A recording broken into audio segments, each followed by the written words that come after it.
So let's chat about the most dangerous symptom of a magnesium deficiency. As you may be aware of, magnesium is involved in over 300 biochemical reactions. At least 57%, probably more, people have low magnesium.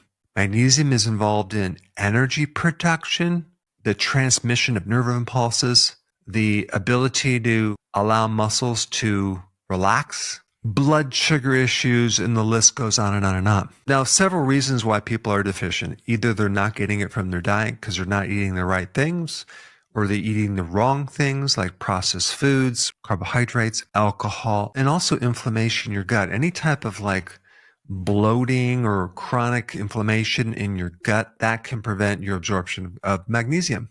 And you have something called phytates that prevent the absorption of magnesium as well. Fluoride blocks magnesium.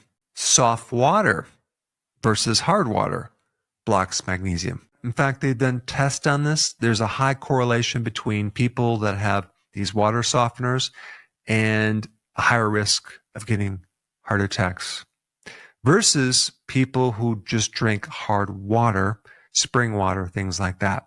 They have a much lower risk of heart problems.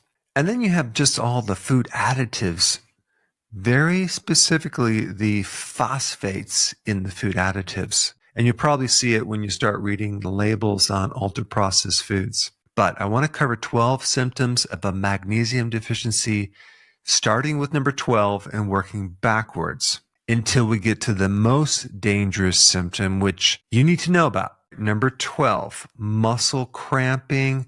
Number 11 is loss of appetite.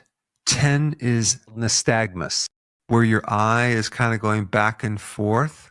Number 9 is fatigue. Number 8, high blood pressure. Number 7, abnormal heart rhythm. Number 6, low vitamin D. It's interesting. You need magnesium to help vitamin D work in the body. Number 5, a potassium deficiency. You need magnesium to allow for potassium to work in the body. Number 4, migraines. Number 3, blood sugar issues. Number 2, high levels of cortisol, which is going to affect your sleep. But number 1, the most dangerous symptom of low magnesium is pathological calcification. Let me explain what that is. Magnesium is the master mineral that controls other minerals. Magnesium stops calcium from building up in the cells. If there's too much calcium in the cell, it causes the cell to commit suicide. Magnesium also prevents oxidative stress from occurring in the mitochondria, but that can be related to neural inflammation in the brain, which also involves accumulation of calcium as well. I'm talking about the calcium that builds up in the heart tissue that can cause a heart attack. I'm also talking about the pathogenic calcification that can build up in other soft tissues too, because you have vascular calcification and then you have non-vascular calcification. Both scenarios have calcium building up in the wrong place because the calcium should be in the bone, not in your soft tissues.